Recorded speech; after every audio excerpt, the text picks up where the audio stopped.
तो last class हम लोगों ने जहाँ पे रोकी थी वहाँ तक हम लोगों ने क्या क्या पढ़ लिया था। आपके पास अगर एक सिंपल क्यूबिक यूनिट सेल है, अगर आपके पास एक बॉडी सेंटर्ड यूनिट सेल है और अगर आपके पास एक फेस सेंटर्ड यूनिट सेल है, तो उनके लिए उनके z क्या होंगे ये हम लोग देख चुके हैं। सिंपल क्यूबिक में, बॉडी सेंटर्ड में और साथ ही साथ में फेस सेंटर्ड में। ठीक है, हमने उनके z के बारे में कमेंट कर लिया है। z यानी कि number of atoms per unit cell. हमने a और r के बीच में जो रिलेशनशिप है वो भी निकाल लिया। और कल की क्लास में तो भैया हम एक स्टेप आगे चले गए और हम लोगों ने एक और चीज़ कैलकुलेट कर ली, वॉल्यूम। कि टोटल वॉल्यूम, सिर्फ वॉल्यूम नहीं लिखना चाहिए, क्या लिखना चाहिए, टोटल वॉल्यूम कितना वो बेसिकली ऑक्यूपाई कर रहा है, यह हम लोगों ने कल की क्लास में निकाल लिया। तो एक बार छोटा सा शॉर्ट सा रिवीजन कर लेते हैं और उसके बाद ये सारी चीज़ों को अपने आंखों के सामने लिख लेते हैं ताकि हमें ये पता चल जाए कि हाँ ये हम लोगों ने अभी तक पढ़ा है। तो सिंपल क्यूबिक यूनिट सेल्स जो होते हैं उनके लिए z की वैल्यू बताइए कितनी रहती है। उनके लिए z हो जाता है आपका 1। बॉडी सेंटर के लिए ये पर्टिकुलर वैल्यू कितनी होती है आप लोगों के पास 2 और FCC के लिए कितनी होती है 4। हमने इनके कैलकुलेशंस देखे हैं, है ना, मतलब हमने ये चीज़ देखी है, पढ़ी है कि किस तरीके से ये 1, 2 और 4 आता है। अपनी मर्जी से हम लोग यहाँ पे कुछ भी नहीं लगा रहे हैं, ठीक है, अपनी मर्जी से हम लोग यहाँ पे कुछ भी नहीं लगा रहे हैं। अब अगर मैं बात करूँ A और R के रिलेशनशिप की, तो अगर तुम लोग इसमें कर रहे हो सिंपल क्यूबिक यूनिट सेल में, तो वो हो जाता है A इक्वल्स टू बताइए कितना 2 टाइम्स ऑफ R, है ना, ये इतना सा आ जाता है। अच्छा, और उसके अलावा अगर मैं वॉल्यूम के बारे में बात करूँ उसी सिंपल क्यूबिक यूनिट सेल के लिए, तो सिंपल क्यूबिक यूनिट सेल में वॉल्यूम, टोटल वॉल्यूम कितना आ जाता है π/6 आपका A³। ये हम लोगों ने कल निकाला था। ठीक है, क्या हमने ये चीज़ कल निकाली है? बिल्कुल निकाली है। तो मुझे नहीं लगता कि इसमें कोई डाउट होगा। अब आते हैं हम लोग BCC के केस में, है ना। BCC क्या होता है? तो BCC में अगर कोई तुमसे ये पूछेगा कि A और R के बीच में क्या रिलेशनशिप है, तो आप उसको जवाब क्या दोगे कि R is equals to √3A times of आपका 4। और FCC में बस क्या हो जाता है, SCC में हो जाता है √3 इज इक्वल्स टू √2A/4, ये ऐसे। अब बात आ जाती है कि वॉल्यूम आपके BCC में क्या है। तो तुम चाहो तो वॉल्यूम निकाल सकते हो, तुम्हें कोई रटवाया तो हमने है नहीं, बट फिर भी अगर हम लोग कंपैरिजन करें और मैं तुमसे कहूँ कि कल की क्लास में जो भी पढ़ा है उसके हिसाब से बताओ भैया वॉल्यूम यहाँ पे कितना है, तो वॉल्यूम हो जाता है कितना √3πA³ अपॉन में कितना 8। ठीक है, किसके केस के लिए? BCC के केस के लिए। अगर FCC के केस के लिए बात करते हैं तो FCC के केस के लिए अपन ने वॉल्यूम निकाले थे, कितना होता है, तो √3 की जगह वहाँ क्या होता है, √2 होता है। पाई वैसे का वैसी, A³ वैसे का वैसी, अपॉन में बस क्या आ जाता है 24 आ जाता है। ये हमने कल ऑलरेडी पढ़ाई करके रखी है।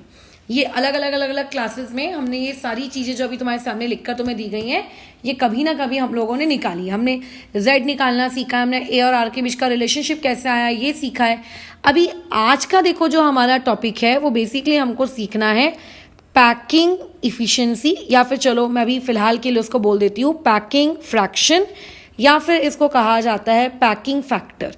पैकिंग फैक्टर आपको बहुत कभी कभार ही देखने को मिलेगा, अदरवाइज ये है। अब पहले तो समझते हैं कि what do you mean by this term packing fraction या फिर पैकिंग फैक्टर। तो देखिए, आपकी जो बुक है उसमें एक बहुत ही प्रॉपर डेफिनेशन होगी पैकिंग फ्रैक्शन की। हम लोग हमारी सॉलिड स्टेट की बोर्ड्स लेवल की बुक्स के अकॉर्डिंग जो पैकिंग फ्रैक्शन या पैकिंग फैक्टर निकालना सीखेंगे वो 3D मॉलिक्यूल्स में सीखेंगे। मतलब जिस तरीके से आपने सिंपल क्यूबिक में, जिस तरीके से आपने बॉडी सेंटर्ड में, जिस तरीके से आपने फेस सेंटर्ड में क्या किया है, ये निकाला है वैल्यूज, उसी तरीके से आपको वैल्यूज किस में निकालनी होंगी, पैकिंग फ्रैक्शन के लिए भी निकालनी होगी, इन तीनों केसेस के लिए। लेकिन इसका ये मतलब नहीं होता है कि अगर आपके पास कोई 2D स्पेस नहीं है, तो वैसे 2D स्पेस कैसी होती है, 2D को हम क्या कहते हैं, जैसे rectangle is 2D, parallelogram is 2D, square is 2D, उनमें पैकिंग फ्रैक्शन नहीं निकाला जा सकता। पैकिंग फ्रैक्शन 1D में भी निकाला जा सकता है, 2D में भी निकाला जा सकता है, 3D में भी निकाला जा सकता है, 4D 5D जितने भी होते होंगे D, सब में निकाला जा सकता है। बेसिकली पैकिंग फ्रैक्शन का मतलब क्या है, पैकिंग फ्रैक्शन होता क्या है, तो बहुत ही सिंपल सी भाषा है। जैसे कि 100 मार्क का पेपर हुआ था, उसमें से आपने स्कोर किए 40 नंबर, तो 40/100 is known as packing fraction. कि टोटल कितना था वर्सेस उसमें से ऑक्यूपाइड कितना किया गया, स्कोर कितना किया गया, बस खत्म। इसी को हम लोग कहते हैं पैकिंग फ्रैक्शन। ये होती है पैकिंग फ्रैक्शन की सिंपल डेफिनेशन। ठीक है, कि ऑक्यूपाइड क्या, ऑक्यूपाइड एरिया या फिर ऑक्यूपाइड वॉल्यूम, ठीक है, आउट ऑफ टोटल एरिया या फिर आउट ऑफ टोटल वॉल्यूम। मतलब आपके पास अगर टोटल एरिया या टोटल वॉल्यूम है तो उसमें से आपने कितना ऑक्यूपाई किया है, दैट इज नोन एज, आप लोगों का सादा सिंपल भाषा में that ratio is known as, ठीक है, रेशियो इज नोन एज आप लोगों का व्हाट, आप लोगों का पैकिंग फ्रैक्शन। क्या ये बात समझ में आ रहा है? तो यानी कि अगर कोई तुमसे पूछेगा कि पैकिंग फ्रैक्शन यानी कि पीएफ क्या है, तो आप बोलोगे एरिया ऑक्यूपाइड। अब एरिया कौन ऑक्यूपाई करेगा, तुम खुद सोचो। Area occupied by all atoms, ठीक है, और क्योंकि हम लोग बेसिकली बात यहाँ पे एटम्स के लिए कर रहे हैं ना, डिवाइडेड बाय जितना एरिया अवेलेबल था या जितना एरिया होना चाहिए या जितना एरिया दिया है, तो टोटल एरिया। अब टोटल एरिया में हम लोग एरिया जो भी आपकी शेप दी होगी उसका लेंगे, यानी कि अगर स्क्वायर दिया है तो स्क्वायर का एरिया, रेक्टेंगल दिया है तो रेक्टेंगल का एरिया, या फिर आप पैकिंग फ्रैक्शन को वॉल्यूम के टर्म्स में भी डिफाइन कर सकते हो। कैसे? कि वॉल्यूम ऑक्यूपाइड, अच्छा वॉल्यूम भी कौन सा वाला, टोटल वॉल्यूम, क्योंकि हम लोग सारे एटम्स की बात करें ना, total volume occupied by all atoms. मतलब आपके पास जितने भी एटम्स थे उन एटम्स ने टोटल वॉल्यूम कितना ऑक्यूपाई किया, डिवाइडेड बाय आपको वॉल्यूम कितना दिया हुआ था। मतलब अगर मान लीजिए 500 ml की टंकी है घर में पानी की, और आपने उस 500 ml की टंकी के अंदर पत्थर डाल दिए, कंकड़ पत्थर भर दिए सच दैट कि उस टंकी के 500 ml की जगह में से 400 ml की जगह तो कंकड़ पत्थर ने ऑक्यूपाई कर ली। तो टोटल वॉल्यूम कितना दिया गया था, 500 ml, ऑक्यूपाइड अब बोलो कितना है, 400 ml। तो दैट 400/500 का ratio is known as what, आपका पैकिंग फ्रैक्शन। ठीक है, तो अभी जैसे टंकी का वॉल्यूम 500 ml है, ये तुम्हें किसने बताया, मैंने बताया। तो टोटल वॉल्यूम कितना होगा ये हमें कैसे पता चलेगा? तो देखो एटम्स क्या कर रहे हैं, वॉल्यूम ऑक्यूपाई कर रहे हैं, लेकिन किसका वॉल्यूम ऑक्यूपाई कर रहे हैं? तुम्हारी बॉडी के अंदर ऑक्यूपाई कर रहे हैं क्या, कि तुम्हारी बुक्स के अंदर ऑक्यूपाई कर रहे हैं, कि टेबल के ऊपर रख के ऑक्यूपाई कर रहे हैं? एटम्स रह कहाँ रहे हैं? We know that atoms are living in a unit cell. उस यूनिट सेल में कितने एटम्स थे, उनका टोटल वॉल्यूम, और डिवाइडेड बाय टोटल वॉल्यूम में हम लोग टोटल वॉल्यूम जो हम लोगों को गिवन दिया है, उस टोटल वॉल्यूम गिवन में हम लोग किसका वॉल्यूम लेते हैं, यूनिट सेल का लेते हैं। और हम लोगों को अच्छे से पता है कि हम लोग हमारे सिलेबस में सिर्फ एक ही यूनिट सेल पढ़ रहे हैं। बोलो कौन सी unit cell? Cubic unit cell, जिसके लिए ए बी सी आपस में इक्वल होता है और जिसके लिए अल्फा बीटा गामा और सभी क्या होते हैं, 90 डिग्री के होते हैं, है ना। तो बस यही आपका पैकिंग फ्रैक्शन है। तो जब 2D शेप्स की बात की जाती है तो 2D शेप्स में आप लोगों का एरिया के थ्रू पैकिंग फ्रैक्शन निकाला जाता है, और जब 3D शेप्स की बात की जाती है तो उनमें पैकिंग फ्रैक्शन वॉल्यूम के वाया निकाला जाता है। क्योंकि मैक्सिमम टाइम्स हम लोग कैसे पढ़ते हैं कि अरे बुक्स में, बोर्ड्स की बुक्स में बीसीसी एफसीसी एससीसी, तो हमारी एक मेंटालिटी बन जाती है कि पैकिंग फ्रैक्शन तो हमेशा वॉल्यूम के टर्म्स में निकाला जाता होगा। ऐसा नहीं है ना, ऐसा नहीं है। इवन आप 1 डायमेंशन में भी पैकिंग फ्रैक्शन निकाल सकते हो। जैसे कि एक रो है, उस रो में 50 सीटें हैं टोटल।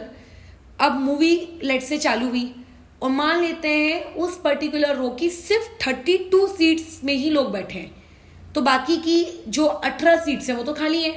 तो ऐसे में अगर तुमसे कोई पूछेगा कि बताओ वो जो एक रो है, वो जो एक कंप्लीट रो है, वो 2D है कि 3D है, तो ना तो वो रो एक 2D है, ना तो वो एक रो 3D है, वो बेसिकली एक स्ट्रेट लाइन है। अगर आप सारी सीट्स को ज्वाइन करो तो एक स्ट्रेट लाइन ही बनेगी ना, तो एक 1 डायमेंशन है वो। तो 1 डायमेंशन में क्या पैकिंग फ्रैक्शन निकाल सकते हो? निकाल सकते हो। कितनी सीट्स ऑक्यूपाइड है डिवाइडेड बाय टोटल कितनी सीट्स अवेलेबल थी, खत्म। तो बेसिकली पैकिंग फ्रैक्शन होता क्या है, टोटल में से आपको कितना मिला, मार्क्स के टर्म्स में निकालो, एरिया के टर्म्स में निकालो, वॉल्यूम के टर्म्स में निकालो। एक एप्पल आया घर में, अच्छा चलो 10 एप्पल आए घर में, 10 में से मैं कितना खा गई, 6 खा गई, सो मेरा पैकिंग फ्रैक्शन कितना हुआ, 6/10। मेरा भाई कितना खाया, 4 खाया, सो उसका पैकिंग फ्रैक्शन कितना हुआ, 4/10। So this is known as packing fraction. कि कितना आपने ऑक्यूपाई किया है, खाया है या स्कोर किया है व्हाटएवर, डिवाइडेड बाय आपको टोटल कितना दिया है। अगर 2 डायमेंशन की बात हो रही है तो एरिया रहेगा ऑक्यूपाइड वगैरह में, अगर 3 डायमेंशन की बात हो रही है तो वॉल्यूम रहेगा, और अगर 1 डायमेंशन की बात हो रही है तो सिंपली लेंथ रहेगी कि इतनी लेंथ की सीट्स थी। 100 सेंटीमीटर का हमारे पास स्केल था, उस 100 सेंटीमीटर के लंबे स्केल से हमने मेजर किया था कि इतनी हमें गिवन सीट्स है, उसमें से 70 सेंटीमीटर तक ऑक्यूपाई हुई, बाकी खाली है।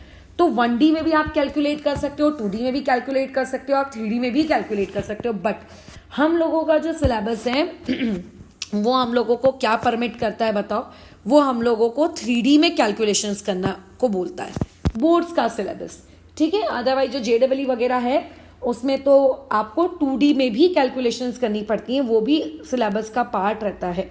बट हम लोगों के बोर्ड्स के में जो सवाल पूछे जाएंगे वो स्ट्रिक्टली 3D के टर्म्स में पूछे जाएंगे, वो कभी भी अच्छा रुको हाँ, कभी भी 2D के टर्म्स में नहीं पूछे जाएंगे, ठीक है। तो पैकिंग फ्रैक्शन होता क्या है ये मैंने बता दिया, ठीक है। अभी इसी का हम लोग पार्ट 2 बनाते हैं मैं इस वीडियो का, उसमें मैं ये दिखा देती हूँ कि पैकिंग फ्रैक्शन की वीडियो कैसी होती है, वैल्यूज क्या होती है, क्योंकि हमारे रॉबी महाराज पढ़ा रहे हैं इस वजह से, ठीक है। हाँ बेटा हाँ।